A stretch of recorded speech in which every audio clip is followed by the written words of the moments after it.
Order! Order!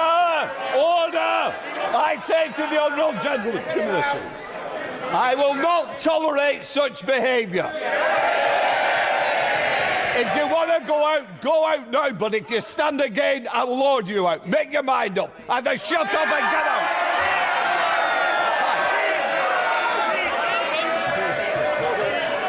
I warn the honourable member that if there's protesting carrying out to shut up a minute.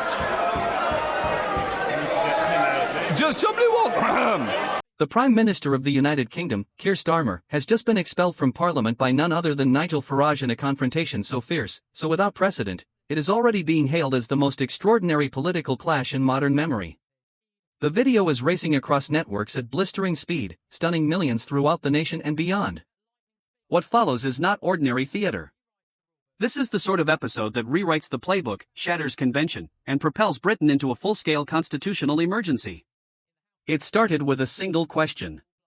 Inside the House of Commons, under the watchful eyes of legislators and rolling broadcast coverage, Nigel Farage rose deliberately to his feet. The chamber descended into that strange hush reserved for moments all present sense will become historic. Farage, steady and unflustered, began with immigration, the very subject that has tormented British politics for years. The Prime Minister vowed to halt the boats, he declared, his tone measured yet sharp.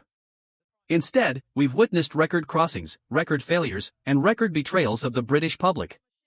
Each sentence struck like steel. Starmer shifted uneasily on the benches, his jaw clenched tight. The criticism itself was not unusual, but the sharpness of Farage's delivery was devastating. Details of abandoned deportation flights, billions wasted on migrant housing, and hidden dealings with Brussels sliced through the chamber like blades. Members leaned forward. Viewers at home could feel the tension mounting. Starmer tried to mask his frustration, but the fury showed in his face. He wasn't just hearing accusations, he was absorbing blows. Then it happened. Ignoring the Speaker, breaking all parliamentary rules, the Prime Minister exploded. He sprang to his feet, fingers stabbing the air across the chamber, his face flushed, his voice cracking. "How dare you lecture this government about compassion?" Starmer bellowed. "How dare you spread hate and division across this land?" Gasps filled the hall. Veteran MPs froze, jaws hanging open.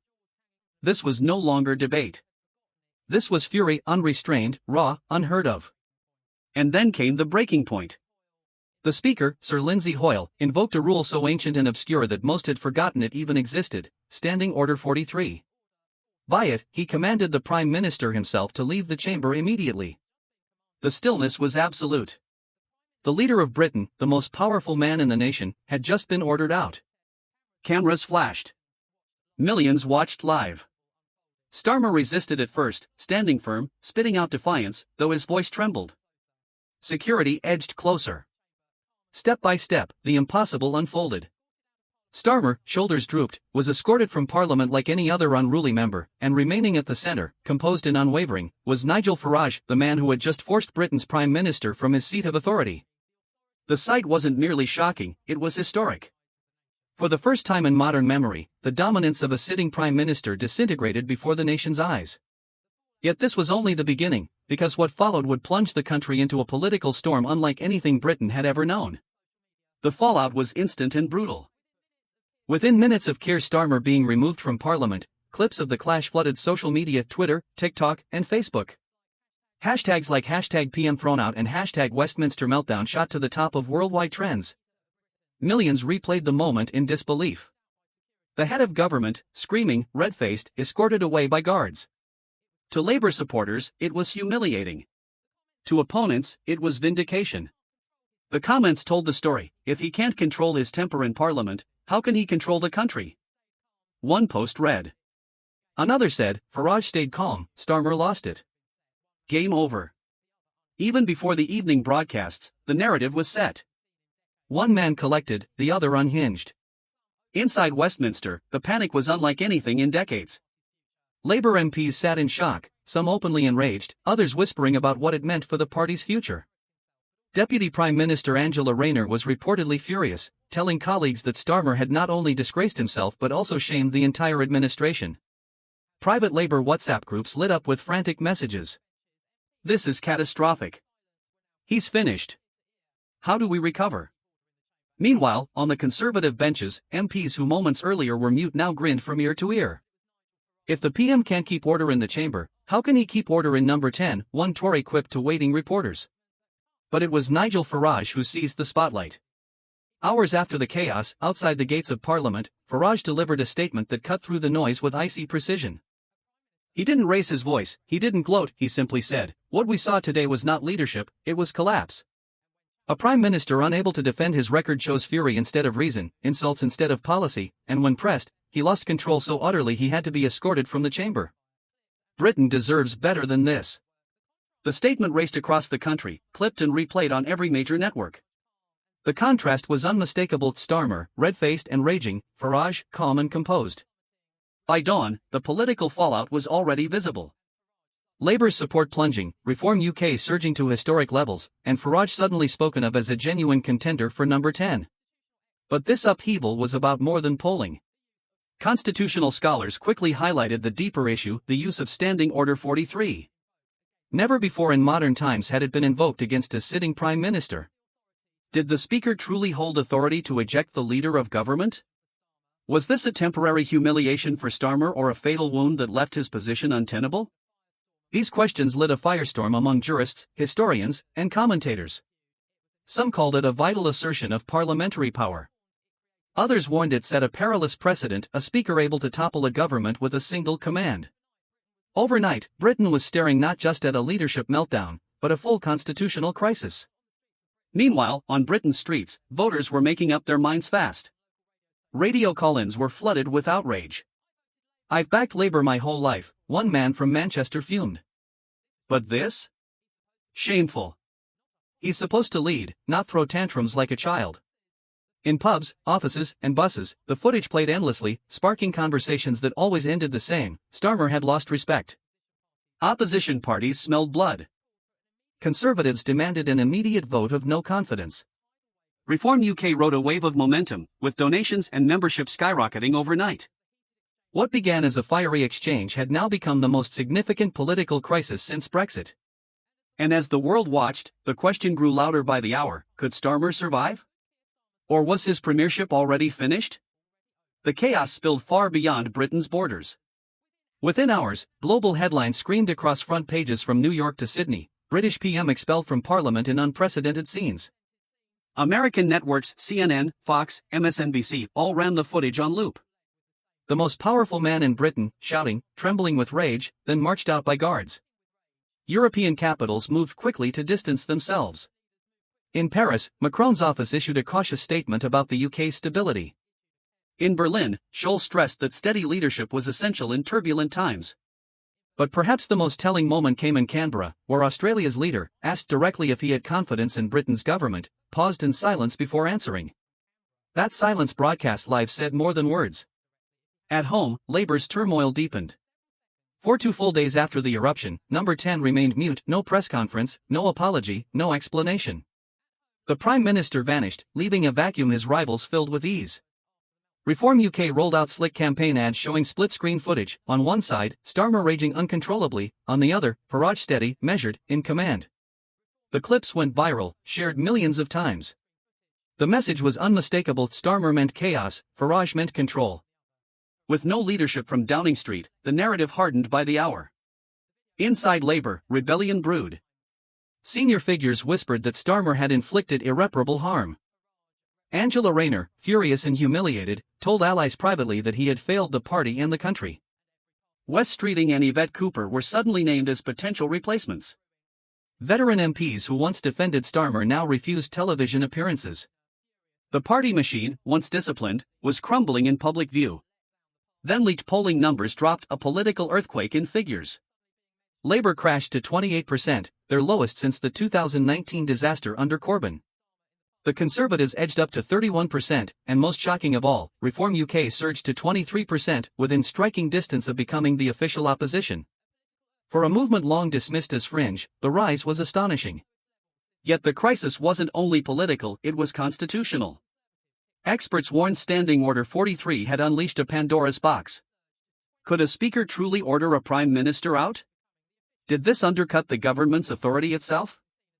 For the first time in modern memory, the the Supreme Court was asked to decide. The stakes could not have been higher. If the judges sided with the Speaker, the Prime Minister's power within Parliament was effectively shattered. If judges sided with Starmer, the Speaker's unprecedented action would be struck down, plunging Westminster into chaos. The case was rushed to the top of the docket, dominating every headline, with analysts calling it the most significant constitutional showdown in a century. The public, however, wasn't waiting for verdicts. Opinion hardened with breathtaking speed. Focus groups described the Prime Minister as unstable, unfit, and humiliating. Even lifelong Labour supporters admitted they no longer viewed him as a leader. The footage was too raw, too unforgettable. Once seen, it could never be unseen. Across working-class communities in the north, Reform UK rallies began drawing crowds dwarfing Labour's gatherings. Farage's message was sharp, relentless, and repeated everywhere: is this the leadership Britain deserves? Is this the stability you were promised? The response thundered back, no. And so Britain entered not only a political storm but a full-blown legitimacy crisis. A Prime Minister disgraced, a Parliament fractured, and a rival movement rising at unprecedented speed. Yet the most perilous twist was still ahead. As courtroom battles intensified and Labour splintered, whispers grew of something larger. Could Nigel Farage himself be maneuvering for number 10? Rumours soon gave way to open scheming. Within days of the meltdown, senior Labour MPs huddled in secret rooms around Westminster, scrambling to salvage their party. Some urged loyalty, warning that ousting Starmer would deepen the turmoil. Most, however, were blunt. The Prime Minister had destroyed himself live on camera, and the longer he clung on, the more devastating it would become. Then came breaking news: a group of backbenchers had submitted a formal letter of no confidence in Starmer's leadership. The rebellion was no longer whispered, it was organized, vocal, and growing. Names like Wes Streeting, Yvette Cooper, and David Lammy began circulating in succession talks, while Angela Rayner, humiliated by her leader's behavior, remained furious yet silent. The conclusion was clear: Starmer's days were numbered. Meanwhile, outside Westminster, Farage exploited the collapse with ruthless precision. He launched the People's Leadership Tour, sweeping through constituencies once considered Labour fortresses. In Manchester, Birmingham, and Newcastle, he filled halls to overflowing. At every rally, the same footage rolled: first, Starmer, red-faced and raging, marched out of Parliament by guards. Then Farage would stride on stage, calm and confident, posing the same cutting question: is this leadership? Is this the stability Britain needs? The roar of no shook rafters every single time. The audiences weren't just applauding, they were chanting. For the first time, Farage was no longer seen merely as a protest figure, he was a credible contender for number 10. Polls confirmed it. Asked who would make the best Prime Minister, Rishi Sunak still led, but shockingly, Farage had surged into second place, miles ahead of Starmer.